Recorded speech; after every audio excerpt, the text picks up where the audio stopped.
I'm a mum in my 30s, I'm self-employed, and this is day one of me changing my life for the better.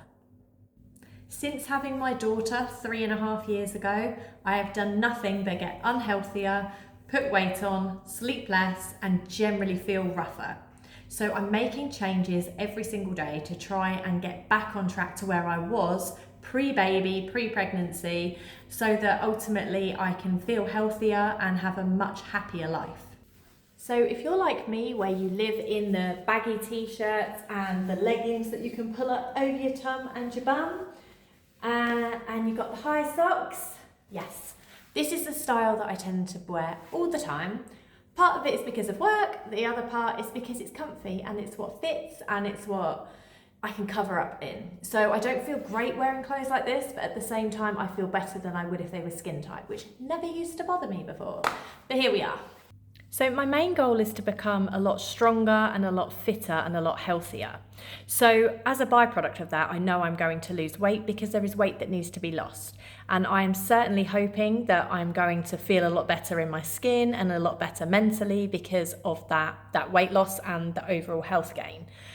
But there is a big reason that I would also like to feel better in my skin and why I want to be fitter and stronger and healthier. And that is because in winter coming up in 2026, my partner and I would like to try for another baby. Now, I will do a whole video about this and about the challenges we have with Millie. However, I know that I was a heck of a lot stronger and fitter and healthier before I got pregnant last time. And although the pregnancy was quite a struggle, I would not like to be how I am right now and have pregnancy and have a toddler. I know many people do. Women, you are absolute warriors. I have nothing but respect for you, but I just want to make sure that I'm at my best before we come to that so that I am not struggling any more so than I'm probably likely to anyway with the pregnancy.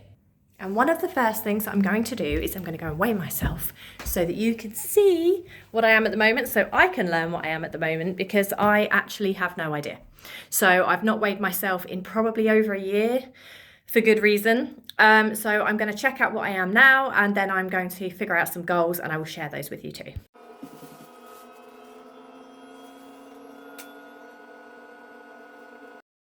Okay, so I am female, I am 176 centimetres tall.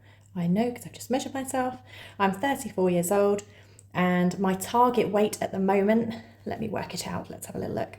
10 stone 7 in kilos is exactly what I would like to be. That's what I was pre having my daughter, which is 66.6. So if we go 67 kilos, that is my target weight.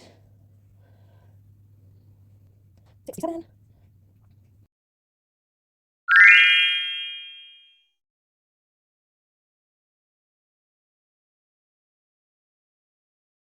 Now, it's not exactly a surprise to me that I'm 14 stone 5. Like, I know I eat my body weight in sugary things, definitely in chocolate if I can get my hands on it. I'm not really one for savoury, but I have no off switch. And I definitely know that I don't move anywhere near as much as I should be or as I used to.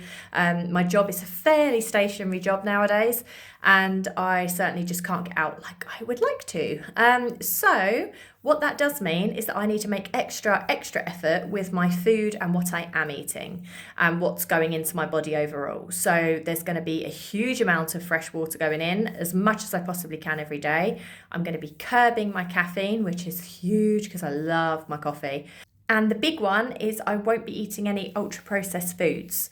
So again, I will do a video about this, but the ultra processed foods are going to be cut out of my life as a long-term lifestyle thing, not as a diet. I'm no stranger to dieting, as I'm sure many of you ping pong around between different diets.